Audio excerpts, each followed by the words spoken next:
we started to talk about this before and I was a little bit surprised. I'll tell you why. Because I never knew that there was so much rain. I know the rain was steady, but I really didn't think it was what I saw on television. I had no idea. Look at that. I think that's the house that the couple of gentlemen had to go in the roof. Where exactly is that? I'm not sure where in Maypen, which community that was. I know where the van was in Mineral Heights. I'm not sure where.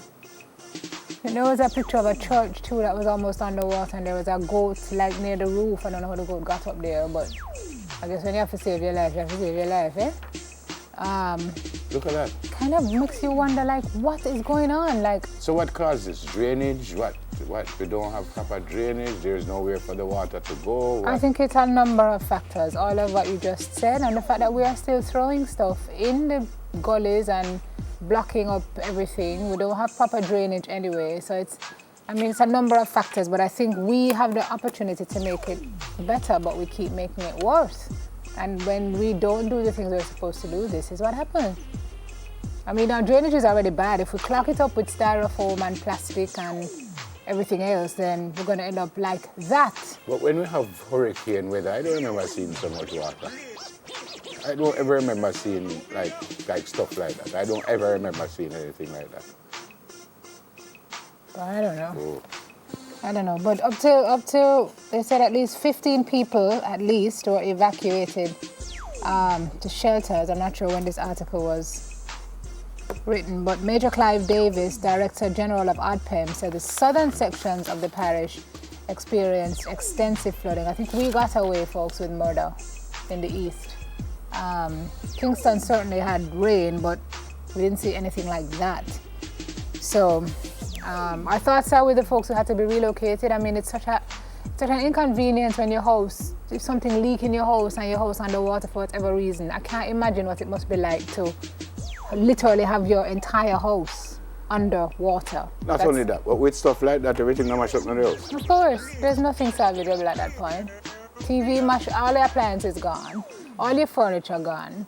Everything is waterlogged. Because the gentleman was saying that, that when they came for him, because of the electricity, and say lights start flash all about, so he was very nervous about that. Yeah, he could have been. They had to go in the roof. They had to go in the roof, and a couple men had to swim for them. Why? Thank goodness we haven't heard that anyone lost lives. But I can imagine how you feel this morning when you lose everything.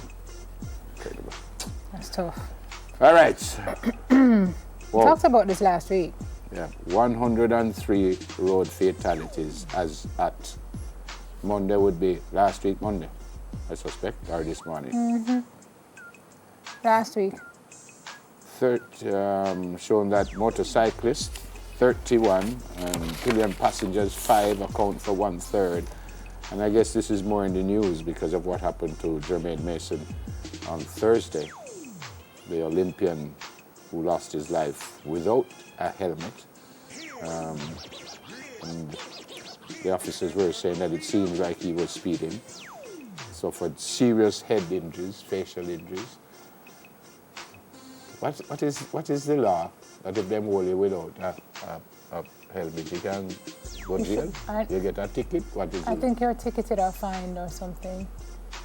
I know there ought to be a penalty, but then when you look on the streets and you see how many bike riders are not wearing helmets, you kind of have to wonder about enforcement. The worst part is when you see them with kids on the bike or pillion riders on the bike. The pillion rider lost, they must wear a helmet too? Yeah. Once you're on the bike, you ought to be wearing a helmet. So you just lock them up and save them life then? Because if you don't lock them up, them will probably drop off and hurt themselves. Actually, as you speak of this, I got a call the other day from somebody in, was it Lucy or Little London? I'm not sure, but it's Hell, as in L. And the person called me and said, we just saw a motorcyclist with 7 children on his bike. What? This is in a part of Jamaica where apparently they use the bike as taxis. So he had 1 child on the handlebar, like 2 or 3 in front, and maybe 2 behind.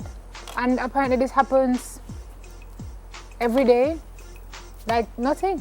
7 children on a motorbike But why? being taxied to school. Now, that is a recipe for certain disaster. If it's his kids, it's crazy. And if it's other people's kids, If why you're you a allow parent who that? put your child, Yeah, I why you mean, allow what that? are you thinking when you do that? That is crazy. And if that is happening, apparently it's common practice in that part of Jamaica, then the authorities need to do something about it because it's known. It's known, it's not a surprise. Your mommy, I try to figure out how you get 7 of them on the bike. Well, 7 children were on the bike that morning. Somebody called me horrified about it. What's the last Anywho. one now? So our Minister of Justice is pushing to change review of legislation, it says, for ridiculously low fines. I guess this would have been spurred by the recent case with Tesha Miller, who was fined 100 Jamaican dollars. He pleaded guilty to making a false declaration to Jamaican immigration officials under the Immigration Restriction Act, and with the maximum fine set at 1 bills. The presiding judge labeled the process embarrassing. Chuck says he wants a total overhaul of this and all other such ridiculous laws on the books. You read the first one.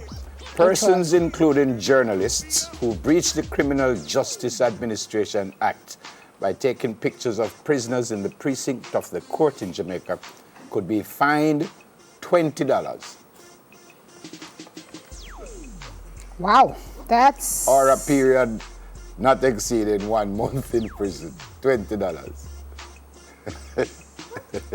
I read it again. Persons, including journalists, who breach the Criminal Justice Administration Act by taking pictures of prisoners in the precinct of a court in Jamaica could be fined the princely sum of $20 or a period not exceeding 1 month in prison. That's a deterrent for me. $20 whole dollar?